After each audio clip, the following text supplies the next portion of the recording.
तो चलिए शुरू करते हैं किचन से ही। बहुत सारी चीज़ें बनानी है क्योंकि त्यौहार बिल्कुल नज़दीक आ गया है। और आज मैं आप सबके साथ शेयर करने जा रही हूँ चौलाई के लड्डू की रेसिपी। चौलाई के लड्डू मैंने आंवला एकादशी वाले दिन बनाए थे क्योंकि उस दिन फास्ट रहता है। नॉर्थ यूपी में ये बहुत ही ज़्यादा बनाई जाती है। ये वाले लड्डू काफ़ी फेमस हैं, बहुत ही स्वादिष्ट लगते हैं और आप फास्ट में भी इन्हें खा सकते हैं। तो इसके लिए मैंने यहाँ पर 1 केजी चौलाई ली है और 1 केजी ही गुड़ लिया है। इसमें ज़्यादा मटेरियल कुछ नहीं डलता है, सिर्फ ये 2 चीज़ें डलती हैं। आपके हाथ में बनाने की थोड़ी सी कला आनी चाहिए, और नहीं भी आती है तो कोई बात नहीं, इसमें कोई बड़ी चीज़ नहीं होती है, आप सिंपल भी इसे बना सकते हैं। ये चौलाई बुनी बुनाई भी मार्केट में आती है और आप इसे घर पर लाकर भी भून सकते हैं।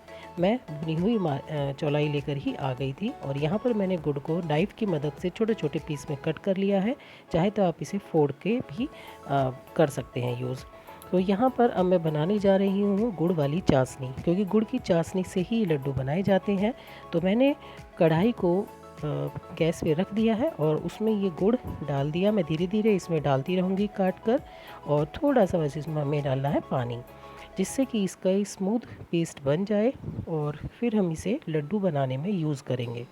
तो बहुत अच्छे से इसको चलाते जाना है और धीरे धीरे जो इसमें गुड़ के जो ये बड़े बड़े गुठले से होते हैं, इन्हें फोड़ते रहना है। वैसे तो ये खुद ही पिघल कर मुलायम होकर टूट जाते हैं। और यहाँ पर देखिए कितनी स्मूथ चाशनी बनकर आ रही है। ये जो ऊपर थोड़ा सा मैल आ जाता है, ये इतना नुकसानदायक नहीं होता जितना चीनी का होता है। तो आप इसे चाहे तो रिमूव कर सकते हैं, चाहे ना करें, आपकी अपनी मर्ज़ी है। अब मैंने ये चाशनी चेक कर ली है, ये लड्डू बनाने के लिए परफेक्ट बन चुकी है। मैंने यहाँ पर एक खाली थाली ली है जिसके अंदर मैं लड्डू बनाकर डालती रहूँगी। क्योंकि चाशनी गर्म होती है इसलिए हम उसमें डायरेक्ट हाथ नहीं डाल सकते। बहुत आराम से हमें चमचे की मदद से इस चाशनी को चौलाई के साथ मिक्स करना है, और जब ये थोड़ी थोड़ी मिक्स हो जाए तो इन्हें अच्छे से इस तरह से दबा देना है ताकि ये ठंडी ना हो जाए। ठंडी होने के बाद थोड़े से लड्डू बनने मुश्किल हो जाते हैं, क्योंकि चौलाई हमारे हाथों में चिपकती है। इसलिए इस तरह से थोड़ा सा पानी हाथ में ले लीजिए और इसके बाद आप बहुत ही अच्छे तरीके से अपनी मनपसंद साइज़ के लड्डू बना लीजिए। मैंने यहाँ पर काफ़ी बड़े साइज़ के लड्डू बनाए हैं। आप इन लड्डुओं को चाय के साथ, दूध के साथ, दही के साथ, लस्सी के साथ, किसी के भी साथ खाइए। मैं गारंटी से कह सकती हूँ कि आपको ये बहुत ही ज़्यादा स्वादिष्ट लगेंगे, क्योंकि ये अपने आप में अलग ही स्वाद रखते हैं। तो फ्रेंड्स, ये थी एक पहली रेसिपी जो मैंने आंवला एकादशी पर बनाई थी। आपको कैसी लगी मुझे कमेंट तो ज़रूर कीजिएगा और बताइएगा कि आप भी ये बनाएंगे या नहीं। उसके बाद घर के वही छोटे मोटे काम होते हैं, बच्चों के साथ भी टाइम स्पेंड करना पड़ता है। अब उनकी नई क्लास चालू हो चुकी है तो उन सबको सपोर्ट तो करना ही पड़ेगा, क्योंकि बच्चे जो हैं वो इतने शरारती होते हैं कि सभी काम उन्हें आते तो हैं, लेकिन हमारे के नज़दीक रहने के लिए उन्हें थोड़े बहाने बनाने पड़ते हैं। तो यहाँ पर उन्हें थोड़ा सा सपोर्ट देना पड़ा, उनकी जो बुक्स थी उनको कवर करने के लिए। तो इस तरह से बच्चे अपने नज़दीक रखने के लिए कुछ ना कुछ बहाने बनाते रहते हैं, जबकि बाद में उन लोगों ने खुद से ही अपनी सभी बुक्स और कॉपीज़ पर कवर खुद से चढ़ा लिए थे। लेकिन उन्हें ये लगा था कि थोड़ा सा मम्मी जो है हम लोगों के साथ टाइम स्पेंड करेंगी बैठ के, तो थोड़ी सी उन्हें भी अच्छा लगता है। बच्चों को क्या चाहिए होता है, बच्चों को सिर्फ हमारा साथ ही चाहिए होता है और सपोर्ट, जिससे कि वो अच्छे से प्रोग्रेस कर सके। उसके बाद ये सुबह का टाइम है। आज मैंने ये ब्रेड और सूजी की कोटिंग वाली ब्रेड बनाई थी। जैसे कि हम बहुत से लोग एग वाली खाते हैं, एग कोटिंग की। आप इसे सूजी ब्रेड भी बोल सकते हैं। सैंडविच बनाया था एक तरह से ये, और काफ़ी टेस्टी लगा था। दोनों ही बच्चों को बहुत पसंद आया। इवन के हस्बैंड ने भी बहुत खुश होकर ये खाया है, उन्हें भी काफ़ी पसंद आया। इवन वो खाते नहीं हैं ऐसी चीज़ें मोस्टली, और मैंने भी टेस्ट किया है। अब हम ऐसे ही छोटे मोटे काम करके करते चले जाते हैं। तो जो लॉन्ड्री है मैं अब वीक में एक बार ही लगाती हूँ, लेकिन डेली के जो कपड़े होते हैं वो मैं हाथ से वॉश कर देती हूँ, जैसा कि करना चाहिए। क्योंकि जब हम पूरी वीक के कपड़ों का लोड ले लेते हैं तो वो हमें बहुत बर्डन पड़ता है, और वीकेंड में काफ़ी थकावट हो जाती है जब हम लॉन्ड्री लगाते हैं, क्योंकि एक दो कपड़े तो वॉशिंग मशीन में नहीं धोए जाते। तो इसलिए मैं क्या करती हूँ कि हफ्ते में जितने भी डेली वियर के कपड़े होते हैं जो हम डेली पहनते हैं उन सबको वॉश कर लेते हैं। तो जितना अच्छा हो सके हम अपने बर्डन को कम कर ले तो बहुत ही अच्छी बात है। करना तो हमें ही है, तो इस तरह से अगर बिल्कुल ठीक तरीके से उसे ऑर्गेनाइज़ करके करें, अपने ऊपर ज़्यादा बोझ ना लें, तो ये हमारे लिए ही बेनिफिट है। हम भी फ्री रहेंगे और हमें और भी अच्छे अच्छे नए काम करने का मौका मिलेगा। ज़्यादा अच्छे से हमारी जो दिमाग है वो चलेगा, क्योंकि जब कोई चीज़ दबाव में होती है तो वो चल नहीं पाती और बैठ जाती है। अब आगे मैं बनाने जा रही हूँ गुंजिया, क्योंकि जब तक 4-5 रेसिपी किसी भी फेस्टिवल पे बन ना जाए तो लगता ही नहीं है जैसे फेस्टिवल आकर खड़े हो गए हैं। तो यहाँ पर मैंने ली है आधी किलो सूजी, इसको मैं अच्छे से भून लूँगी। और फिर इधर मैंने मैदा लिया है और मैदे के अंदर मैं थोड़ा सा मोयन डालूँगी। तो इसके लिए मैंने कोई रिफ़ाइंड या तेल वगैरह यूज़ नहीं किया है। यहाँ पर मैं सनफ्लावर ऑयल यूज़ कर रही हूँ।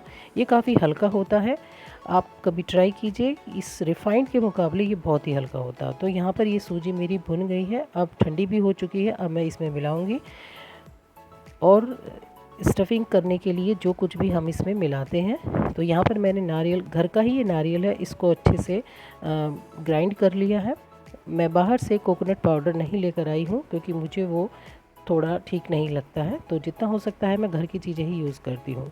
ड्राई फ्रूट्स मैंने इसमें इसलिए नहीं डाले हैं क्योंकि बच्चे जो हैं वो वैसे ही गुजिया बहुत कम पसंद करते हैं, लेकिन फेस्टिवल है तो मैं उन्हें ज़बरदस्ती बनाकर खिला देती हूँ। लेकिन कोशिश ये करती हूँ कि कुछ ऐसी चीज़ उनमें ना पड़े जिससे वो ना खाएँ।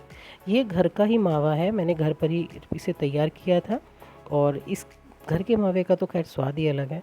और अच्छे से मैंने अब इस मिक्सचर को बना कर रख लिया है। तो अब चलते हैं हम गुजिया बनाने के लिए। तो यहाँ पर मैं इसे चेक करके बता देती हूँ कि ये बहुत अच्छे से बन गया है। तो देखिए यहाँ पर ये यूज़ किया है मैंने सनफ्लावर ऑयल। काफ़ी टाइम से मैं ही यही यूज़ कर रही हूँ क्योंकि रिफ़ाइंड में बहुत ही ज़्यादा शिकायत आ रही थी, तो इस वजह से मैंने ये यूज़ करना शुरू किया है। तो इसको डाल लेते हैं कढ़ाई पैन में और अच्छे से इसे हीट करने देते हैं। जब ये एकदम हीट पे आ जाए तो हम इसे स्लो कर देंगे, जिसकी वजह से ये जब हम इसमें गुंजिया डालेंगे तो वो एकदम से ज़्यादा हाई फ्लेम पे फूटने का डर नहीं रहेगा। तो देखिए यहाँ पर फ्रेंड्स मैंने 2 तरह की गुंजिया बनाई हैं, एक ये लंबी वाली और एक ये है गोल वाली। ये गोल वाली जो है ये कचौरी का सांचा होता है, ये भी मार्केट में मिलता है। तो आप इसे गुंजिया भी बना सकते हैं, कचौरी भी बना सकते हैं, कुछ भी बना सकते हैं। तो लीजिए गुंजिया बनकर तैयार हो चुकी हैं और अब मैं इन्हें स्टोर करने जा रही हूँ। ठंडी होने के बाद ही स्टोर कर रही हूँ, गर्म नहीं है ये। और इस तरह से मैंने एक स्टील का कंटेनर ले लिया है। मेरे पास ये 3 का सेट है और इसमें मैं नीचे बिछाऊंगी ये फूड फॉइल पेपर। इससे इसमें नीचे जो एक तरह से मॉइस्चर आ जाता है कभी कभी, वो नहीं आएगा और गुंजिया लॉन्ग लास्टिंग चलेंगी, जिससे कि काफ़ी अच्छे से फ्रेश बनी रहेंगी और हम थोड़ा सा एक्स्ट्रा समय इसे दे सकते हैं खाने में।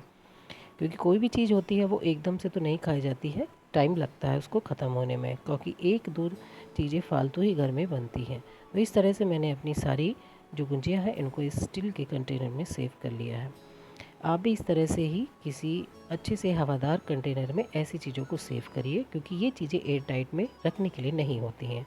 यहाँ पर मैंने 300 साढ़े 300 ग्राम मूंग की दाल और उसमें 1 मुट्ठी उड़द की दाल रात को भिगो कर रख दी थी। सुबह को मैंने इसका एकदम महीन पेस्ट बना लिया है मिक्सी में, और उसके बाद इसमें 1 चौथाई चम्मच सोडा डालकर और इसे इस तरह से मैं फेंट रही हूँ। मैंने मिनिमम ये 15 से 20 मिनट तक फेंटा था। उसके बाद फिर मैंने इसकी इस तरह से बड़े बना लिए थे। सोडा डालने के बाद हमें इसे फेंटने की ज़्यादा ज़रूरत नहीं पड़ती है। और इसके बाद मैंने एक पानी में थोड़ा सा नमक ऐड किया, सिर्फ 1 चम्मच, और उसके बाद फिर मैंने यहाँ पर जो बड़े थे वो इसमें डाल दिए हैं। इससे बड़े सॉफ्ट बने रहेंगे और जब हम उन्हें यूज़ करेंगे या परोसेंगे खाने के लिए तो वो थोड़े से और ज़्यादा टेस्टी लगेंगे। तो बड़ों में तो कोई शिकायत नहीं आती है, ये बहुत ही ज़्यादा सॉफ्ट बन जाते हैं। अब नेक्स्ट एक रेसिपी और है जो है रसगुल्ले। तो यहाँ पर मैंने 2 कटोरी दूध लिया है और 1 कटोरी ली है सूजी, और इसको मैं दूध में पका लूँगी। जब ये धीरे धीरे थोड़ी सी टाइट होने लगती है, यानी दूध के साथ ये घुलने लगती है, तो मैं इसमें अच्छे से चमचे की मदद से ही इसका पेस्ट को ठीक से सॉफ्ट पेस्ट बनाने की कोशिश करूँगी, जिससे कि जो हमारे रसगुल्ले हैं वो बहुत अच्छे से सॉफ्ट बन जाते हैं। तो ये बहुत जल्दी से ही मेल्ट हो जाती है, यानी आपस में ये दूध के साथ बहुत अच्छे से मिक्स हो जाती है और बहुत ही एक सॉफ्ट साइज़ का पेस्ट बन जाता है। इसके बाद आप इसको रसगुल्ले बनाने के लिए यूज़ कर सकते हैं, थोड़ा सा ठंडा होने के बाद।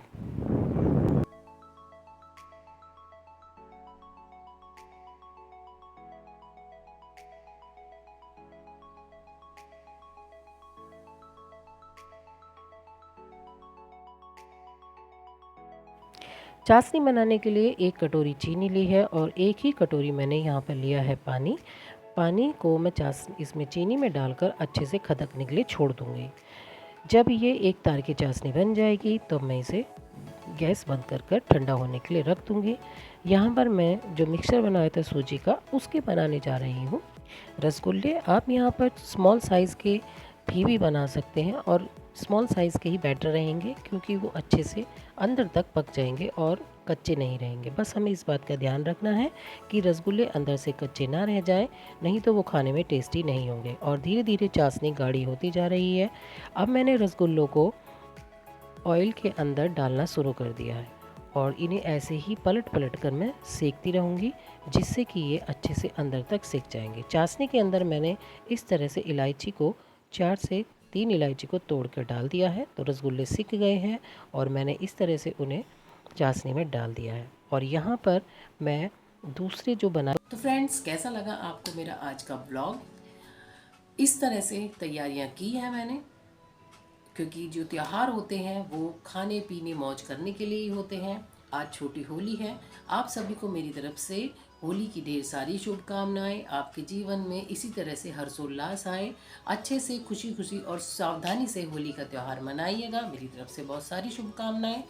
और इसी तरह से हम बच्चों के साथ, बड़ों के साथ मिलकर होली मनाते हैं। हम सभी लोग मनाते हैं। ये हमारे इंडियन कल्चर है और इससे भी ज़्यादा अच्छे से हम मना सकते हैं। तो उम्मीद यही की जाए तो बहुत अच्छे से हम अपनी होली को मनाएं।